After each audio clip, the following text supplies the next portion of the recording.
Welcome back to another episode of Stand on Guard. I'm your host, David Krayden. So nice to have you back on this Monday. Beautiful day here in the Ottawa area. Hope it's a nice day for you too. This is, of course, a live broadcast of Stand on Guard, and we're so happy you're able to join us. We're going to be talking about recession. I'll give you the definition of that in mere moments. The Prime Minister lied and his minions continue to lie. Your home is your castle. We're calling on the government to introduce and immediately pass the Stand on Guard law. But we also need to resolve to resist.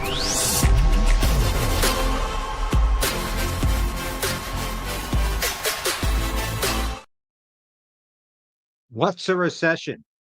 Well, this was famously described and defined by two people who couldn't be more unlike politically. One was a progressive conservative leader and once prime minister for 9 months, Joe Clark. The other was Ronald Reagan, who was, of course, president of the United States for 8 years. Both of them, I don't know if they read the same passage or listened to each other, but Joe Clark said this in 1979 and Ronald Reagan said it in 1980. Is the difference between a recession and a depression. A recession is when your neighbor loses his or her job. A depression is when you lose your job. So I don't know how many out there have lost their job, but we're going to be looking at a number of things today, not just economic indicators, but just how bad things are in terms of the economy and how the Carney government is not responding. And I said not responding because they are not responding to any of this. They are just merely pretending there's no problem here. And if there's a problem, it's the United States' fault. It's about the tariffs are the blame for everything. So we've lost in Ottawa alone 22,000 jobs in the last 5 months. The last indicator in August, 60,000 jobs lost. It usually means you're in the midst of a recession, perhaps a Great Depression, because it's getting worse. So before we get into that, though, I just want to talk about a couple of things here. And this, here we go. I found this absolutely astounding. I know the Guardian's left-leaning, but sometimes you got to read left-leaning publications to know how crazy the left actually is becoming. So this is the LGBTQ plus Americans. They haven't got all the other alphabet soup indicators in there. Okay, well, that's very bad. But the LGBTQ plus Americans consider move to Canada to escape Trump. I'm afraid of living here. Some unnamed LGBTQ plus person says, why are you afraid of living in the United States? Are the police forces coming after you like they went after pro-life people under Biden? Is the FBI surveilling you like they surveilled Christians and Trump supporters? Are you being prosecuted? Are you being subject to lawfare like Donald Trump was when Joe Biden was president? Or in Canada, like people like Chris Barber and Tamara Leach are subject to lawfare? So I don't know what your beef is. So you're not getting your pride flags raised at U.S. embassies? Oh, so you're not getting your lifestyle promoted as the preferred way of living? That's so sad. What are you complaining about? You're equal under the law in the United States, and that's exactly where you should be.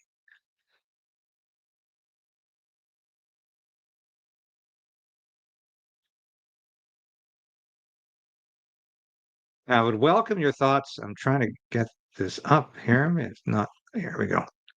Having some trouble with the mouse this morning.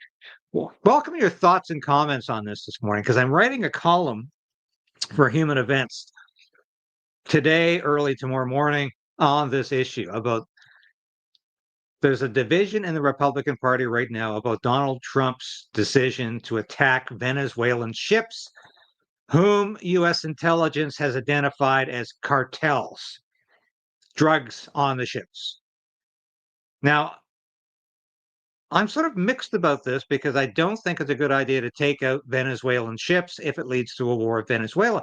I think it's a good idea to take out cartels because that's probably a greater threat to America. And if you read what J.D. Vance said in his post on X, he says, let's focus the United States military on real threats to America, such as cartels, not wars with Russia or not a war with Russia. And I'm saying 100% yes, stop the endless wars. Focus the United States military on things that actually threaten the United States. Russia is not threatening the United States. Even China is not really threatening the United States in a large way. Cartels from Mexico, from Venezuela, are threatening the United States. They're killing hundreds of thousands of Americans, and for that matter, Canadians. So I welcome your comments on this and where we should go. J.D. Vance is saying great, but the Republican Party is not in unison about this. So I really do welcome your comments. I'm going to show you this clip here, and a lot of people put this up. Well, some people put this up this morning and even last night. This is Vassy Kapelos from CTV. And I'm so sick of people out there on YouTube being publicists for Vassy Kapelos. Yes, she did her job. That's what a journalist is supposed to do. That's what she's paid the big bucks. And if there are any big bucks left in journalism, it's for the anchors.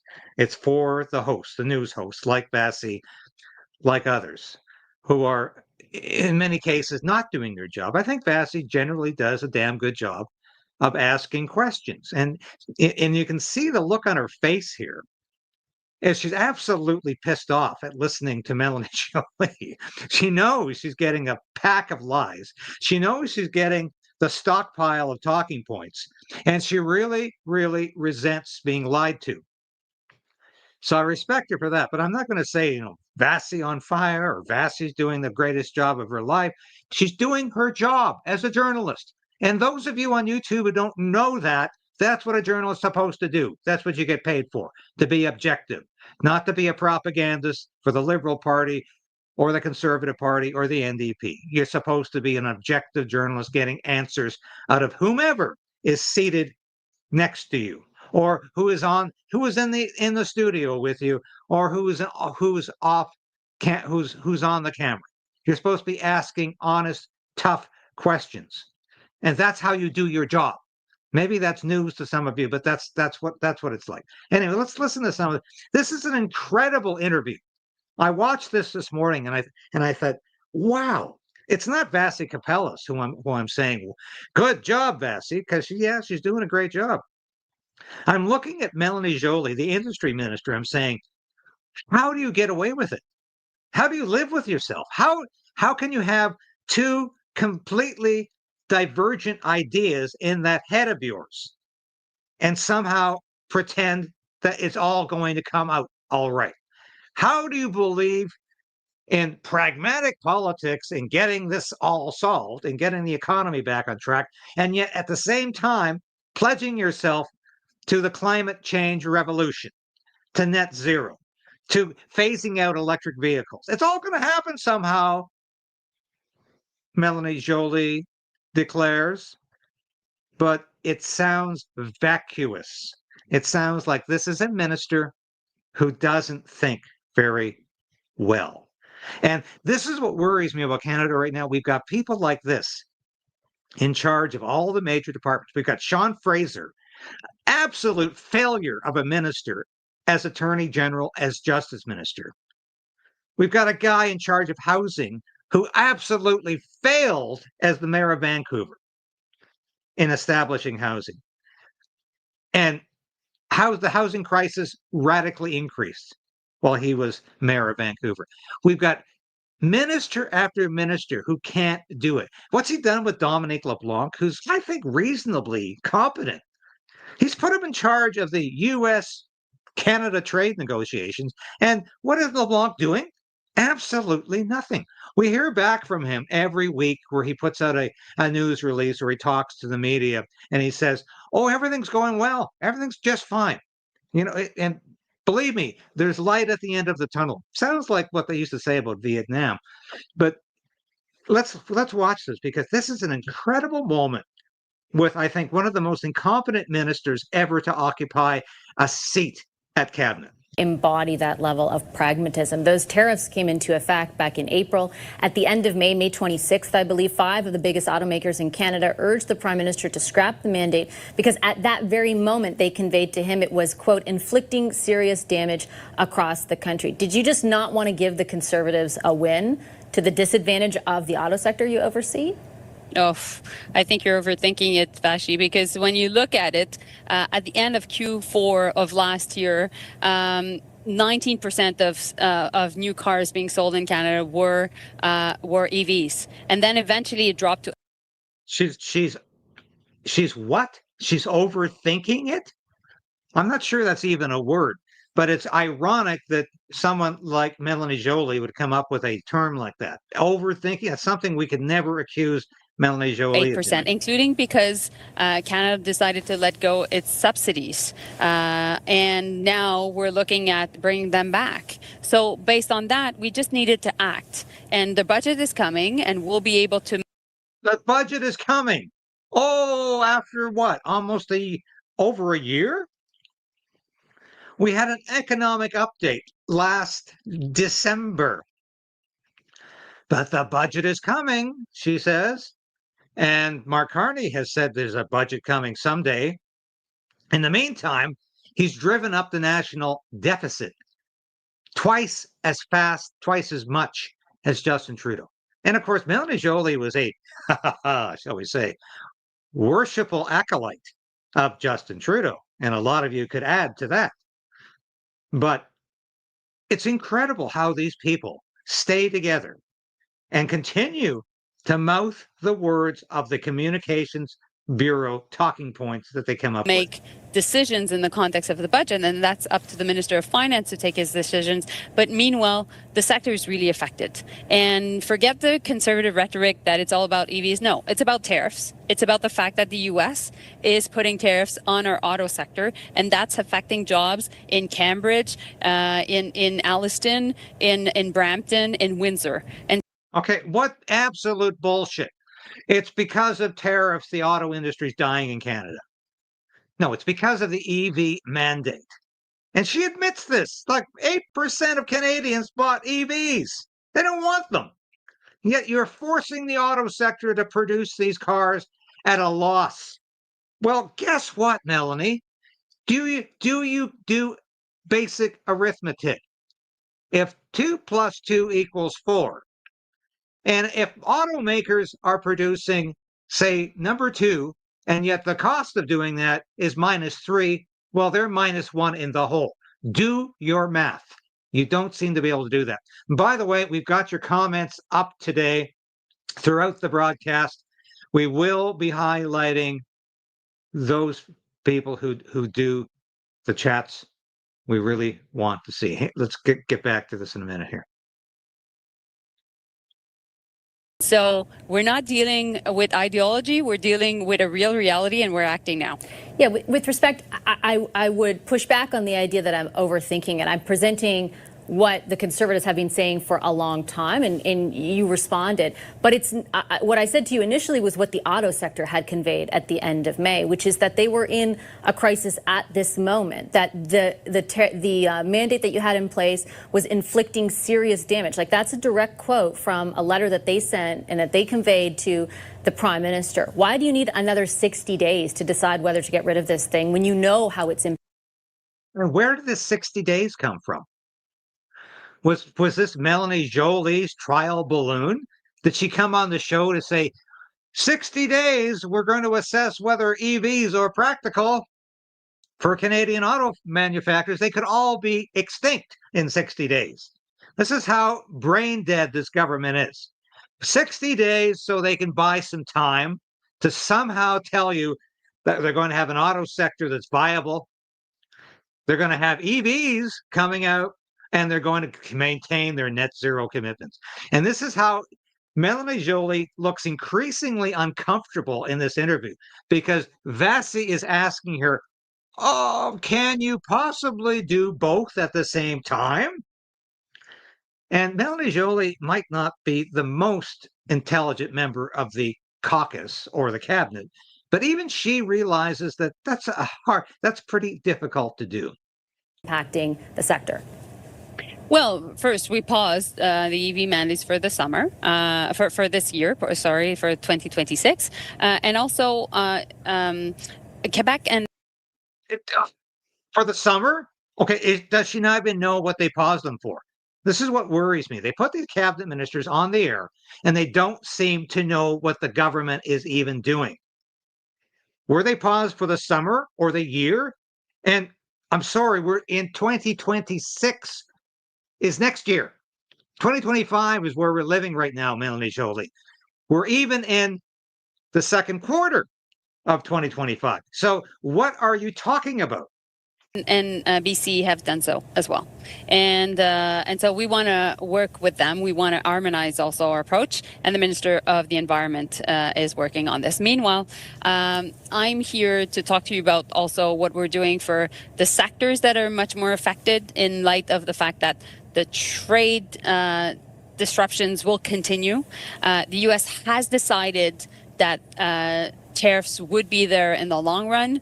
They've imposed the highest tariffs since the Great Depression. All right. Are you worried that we have someone like this in charge of the industry sector as an industry minister? Because remember Mark Carney just saying that we have the best trade deal in the world?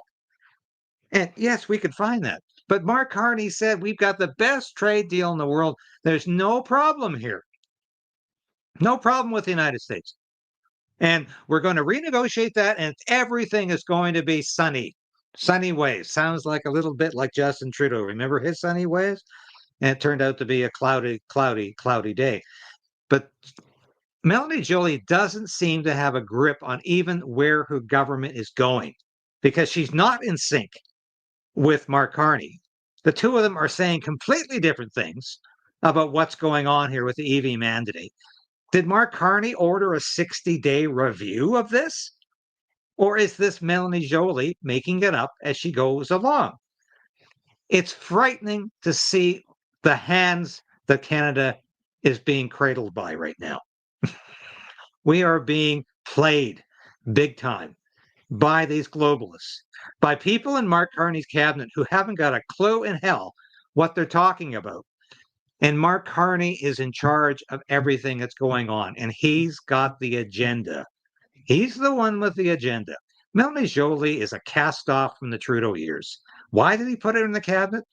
Well, yes, she's very photogenic, she's very attractive, but she never seems to come up with answers that make any sense. And so there's not only disruptions on the trade front, but I must say there's a real rupture with the free trade world that we were living in until recently.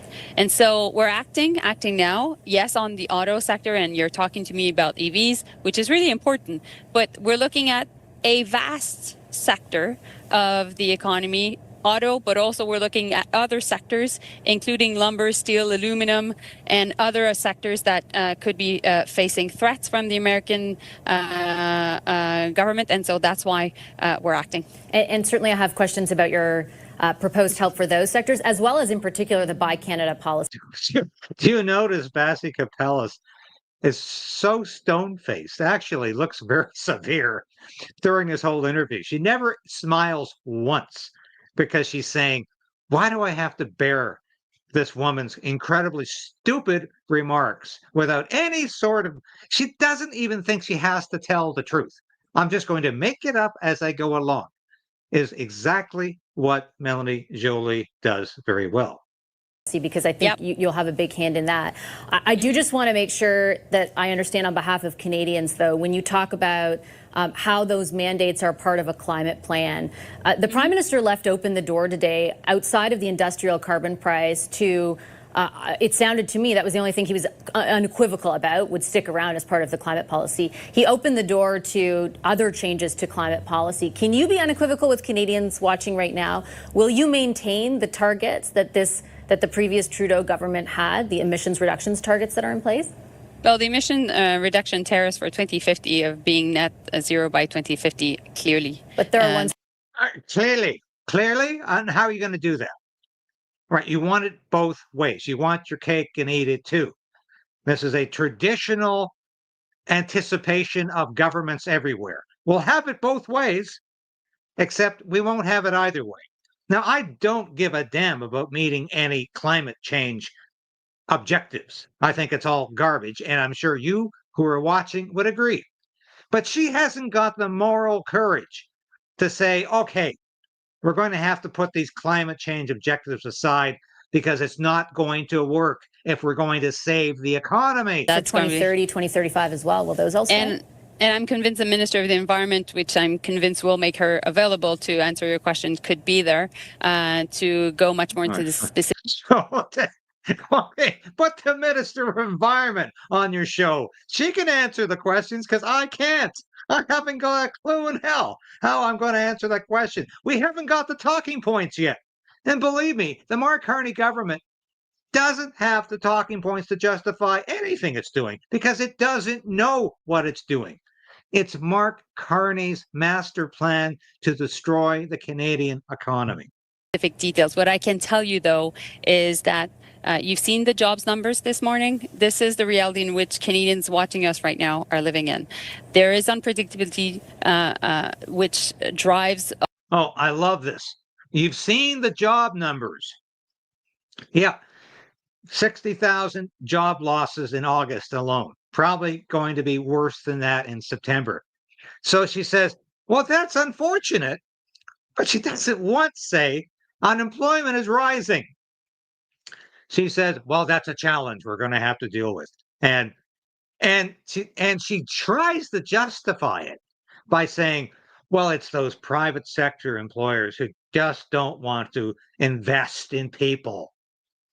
This is pathetic. A lot of pause by industry leaders, by business owners to make investments in their own companies, to hire people, to develop new products. And so while all this is happening. Okay, does she look uncomfortable here? Does Melanie Joly look like she wants to leave her seat? Because she's being confronted with the unemployment figures, or she actually raised the issue herself and said, uh-oh, I probably shouldn't talk about this because that's bad news for the government. So we're going to blame the private sector because they haven't got the imagination.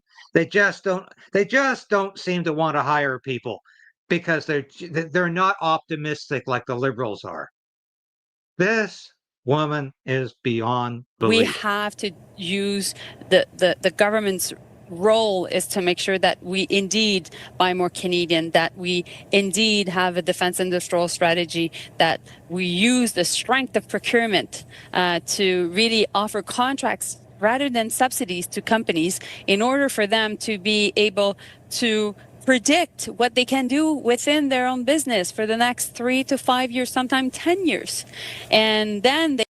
Oh, now I understand. This is why you can't find Jim Beam or Jack Daniels at your local liquor store in Ontario. Oh, it's because we just have to keep buying the Canadian booze and everything will be fine. These people just don't understand anything. They can invest, they can hire, they can grow their footprint, and then they can have more suppliers, and their suppliers, others. What the hell does grow your footprint mean to a businessman or a businesswoman or business person who is trying to make a profit, to survive, to hire more workers? You can increase your footprint? It's just crap. Small and medium-sized companies can then do the same thing, and that's how we'll create growth. Because at the end of the day, there are things we can't control. We can't control. That's how we'll create growth, by talking about footprints. Geopolitics, Vassy. Nobody will will think that the government can do that. But what we can control is to build a stronger domestic market, is to use the power of buying Canadian, is to make sure that also we're investing in major national projects, and we'll be coming up with a list across the country very soon. And that very soon. What, the next 60 days, Melanie? It's incredible how she's got the talking points down to some degree here, but she's not even sure when these major projects are going to be announced. It's very soon. Mark Carney has been Prime Minister for 5 months.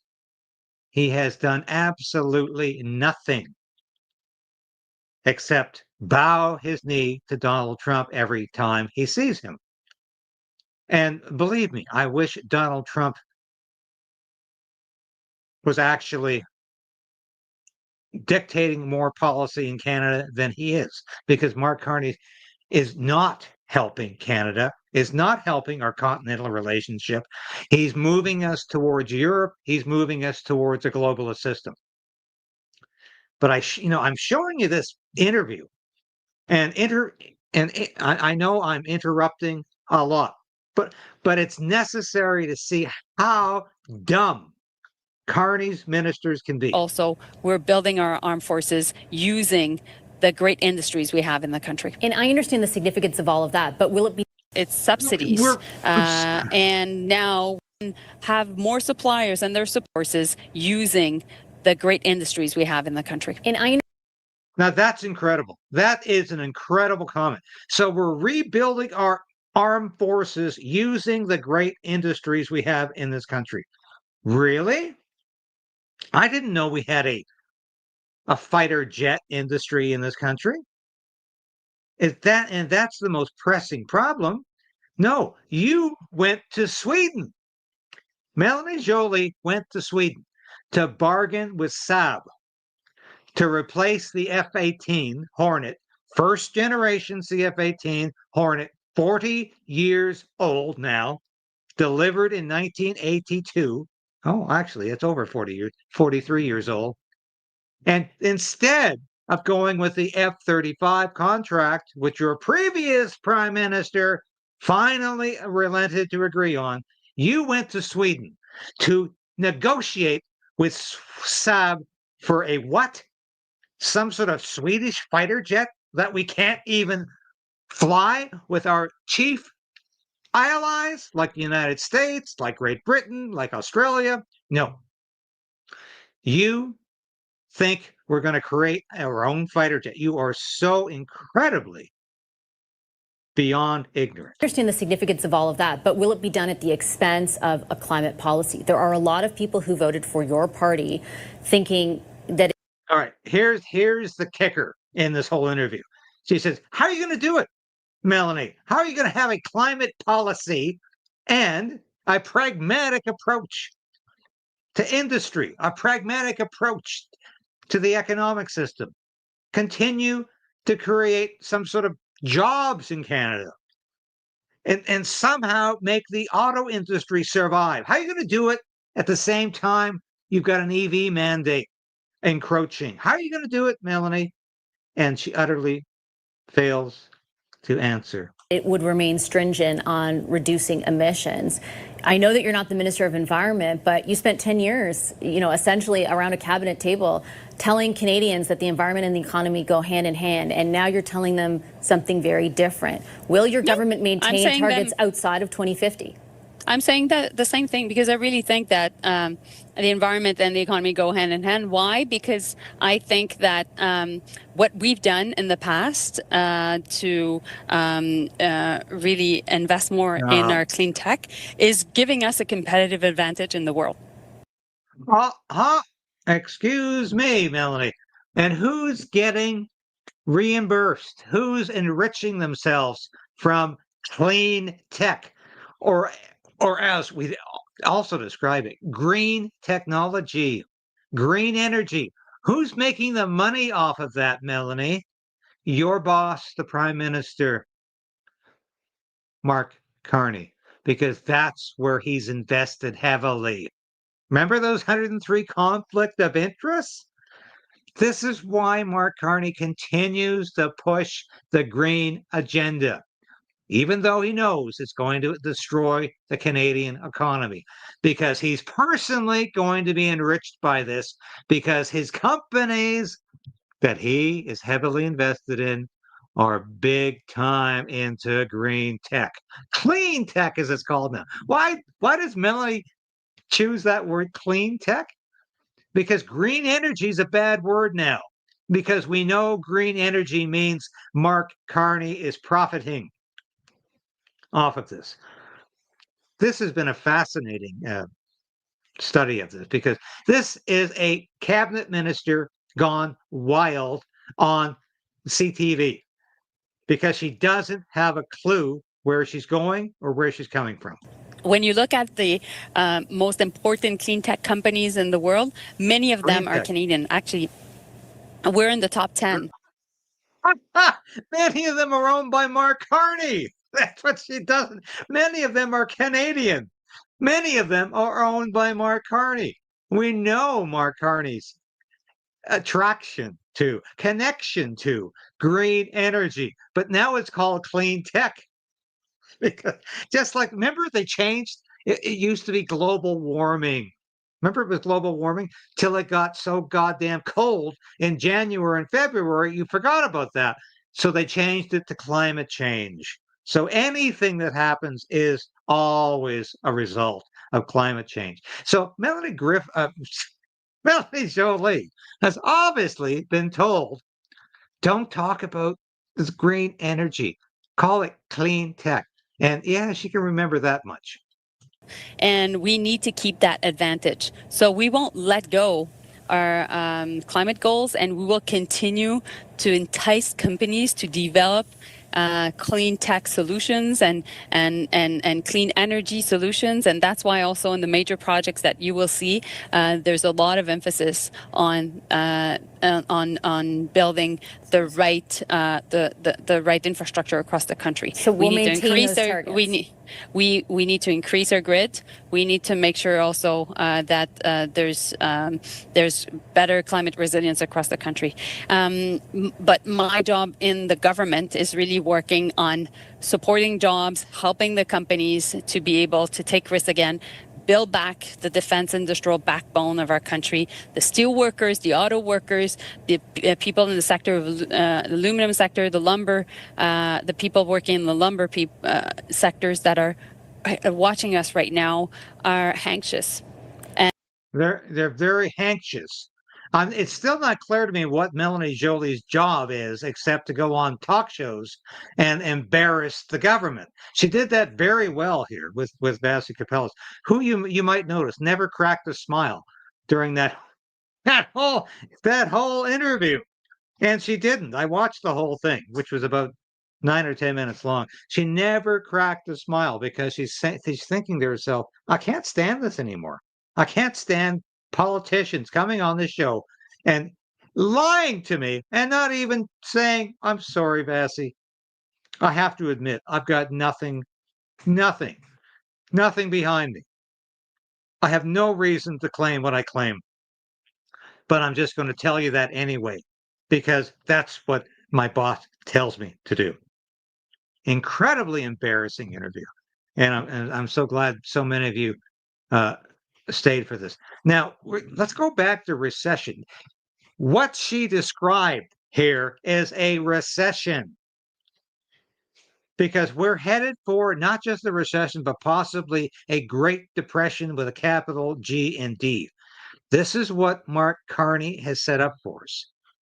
Now, I want to have a look here.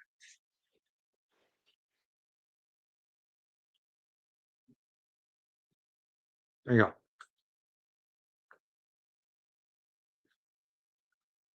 Look at this. Look at this. This is what is going on in Canada, and nobody wants to talk about it. This is the worst economic chart about Canada you will see today. Canada has been a private sector recession for about 6 months now.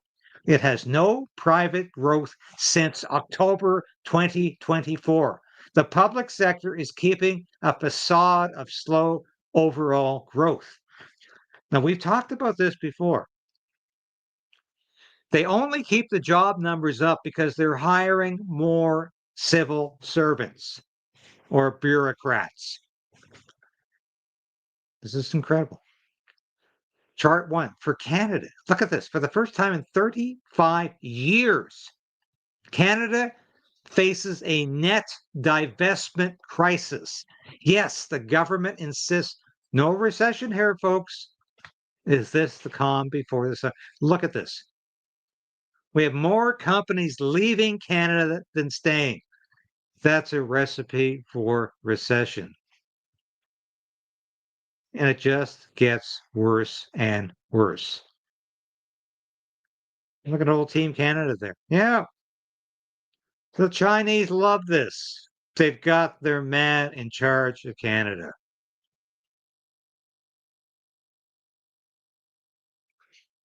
Look at this. Marty up north.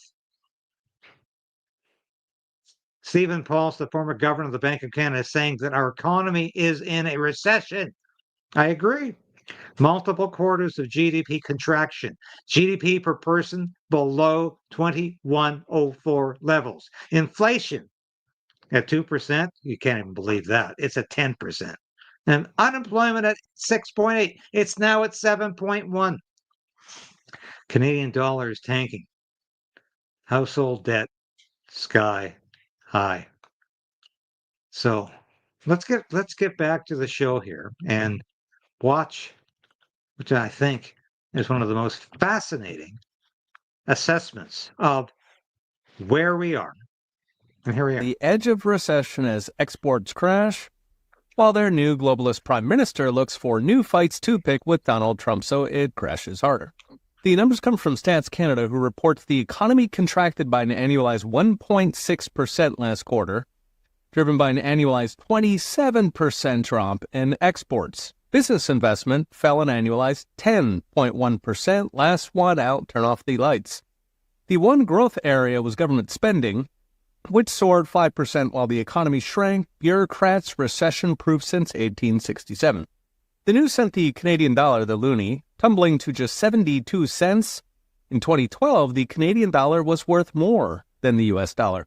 It's already carnage up north after a decade of Justin Trudeau and Canada's new World Economic Forum approved Prime Minister. I have to comment on this because I remember 2012 very specifically. I was down in Virginia at that time at a reenactment. I remember telling my friends, hey, this is the first time in my lifetime, possibly, that the Canadian dollar has actually been more valuable than the American dollar. And because at one point, of course, during the Contraction years, we were at 60 cents a dollar, and that's where we are today. Mr. Mark Carney, carnage they call him. In short, wages are West Virginia while housing costs are Los Angeles. According to the OECD, disposable income in Canada, what's left after taxes, is just 57% what it is in the U.S. In 2010, Canada was richer than the U.S. This is partly falling wages. Canada has 4 times the level of migration of the U.S., and partly because Canadian taxes are nearly twice the level in the U.S. Meanwhile, according to Royal Bank of Canada, housing costs, mortgage, property tax, utilities, eats up more than half. All right. Did you catch that? Canadian taxes are twice what they are in the U.S. So you wonder why Alberta is considering separation? Twice. That just doesn't mean income tax. That means the collateral taxes the government collects on you every time you turn around. There are taxes on everything in this country, and it's making us poor. And I can tell you this, I don't know how I'm going to pay for my taxes next year because it's taken me a lot of time to pay for my taxes thus far from last year. But that's how it is in this country. We're constantly paying the government for everything it does. And this is wonderful. Of disposable income in Canada. The U.S., it's closer to a third. Incidentally, according to RBC, in Toronto, it costs 77% of disposable income for the median household on housing costs. In Vancouver, it's 98.6%, not a joke. Unsurprisingly, 70% of Canadians now say owning a house is, quote, impossible. Unemployment in Canada is almost 7%. In the U.S., it's 4.2%. Canadian youth employment is 14.6%, which is Great Depression levels. Last month alone, Canada lost 41,000 jobs. That's almost 400,000 in U.S. terms. And even when they can get a job, Canadian wages are flat since 2016, while growth has fallen off a cliff, with Canada turning in the lowest growth out of 50 developed countries since COVID, with productivity dropping in 15 of the last 7.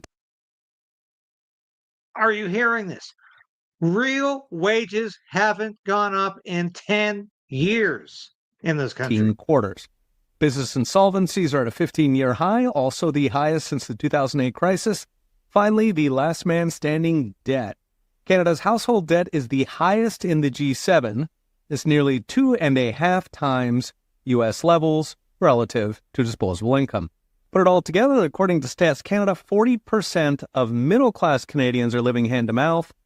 25% now live in, quote, material deprivation, including 42% of renters and 45% of single-parent families, of which there are many since Canada's marriage rate has collapsed to just half that of the U.S. Less marriage means less kids. Canada's fertility rate is now 1.1 per woman, so every generation drops in half. That also means for every new Canadian, births minus deaths, there are 28 new migrants. Population replacement, turbo speed. Why do you think the birth rate is 1.1%? Probably because we're aborting children at a faster rate than we can possibly replace them with. Canada has become not only a country of economic catastrophe, it's a culture of death. We believe in it, but we celebrate. We just don't believe in abortion. We celebrate abortion like it's a sacred act. And we celebrate euthanasia. So as next brought to you by I Trust Capital, Canada is a resource superpower, from oil and natural gas to wheat and hydro, with a tiny population. By all rights, it should be Saudi Arabia, where they don't pay any taxes. Unfortunately, the government fails to exploit these for green reasons. Okay, have you ever thought about that? Here we are, one of the largest countries in the world in terms of area. One of the largest countries in the world in terms of arable land. He makes a very good point. Why aren't we like Saudi Arabia? We've got all this oil-rich sector. And we are in poverty because we're too stupid to realize the government is stealing our money. And unfortunately, there's no relief in sight for the mass migration or the crashing exports. The migrants, because they are the replacement voters for the Liberals, and the exports, because instead of cutting deals to preserve millions of jobs, Carney is picking fights with Trump, from censorship to Gaza, while floating goofy fantasies like replacing American exports with the EU, which would take decades if it happened. It could be a long 4 years in Canada. Okay, we'll be watching. See you next time. All right, that was brilliant. I thank you for that. We're going to show more of this because this is exactly what we need to know. How bad is it in Canada? We are on the precipice of economic catastrophe because we've got a prime minister who doesn't give a damn whether you live or die or whether the Canadian economy improves or falls on its face. And this is why we need to know the information.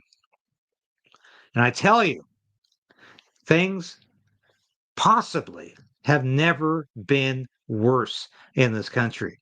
And when you put a minister like Melanie Joly on CTV News and she says absolutely nothing except falsehoods and nonsense for 10 minutes, you know your country is in danger. Tomorrow, we're going to be talking more about the incredible disaster that could occur at Universal Ostrich Farms in Edgewood, BC. My heart is with those farmers, those people, because this is more than just one farm, 399 ostriches.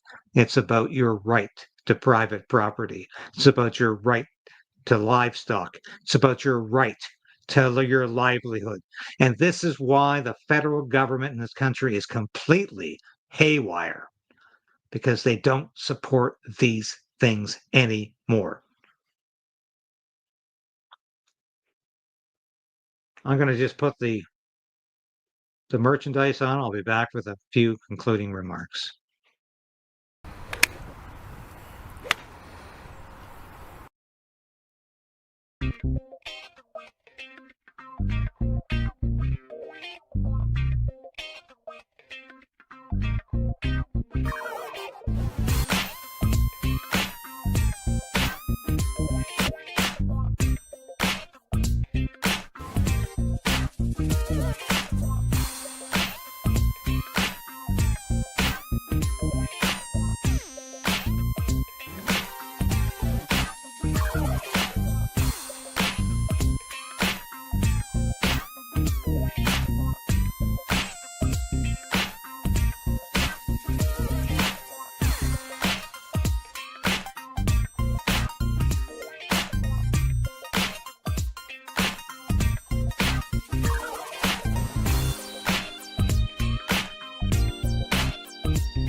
Yes, we'll be back again tomorrow, and thanks for watching today.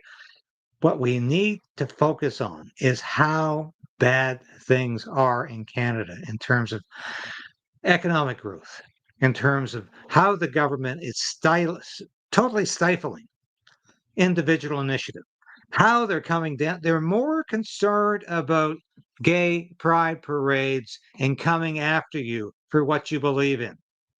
Let's let the economy loose. Laissez-faire. Let us alone.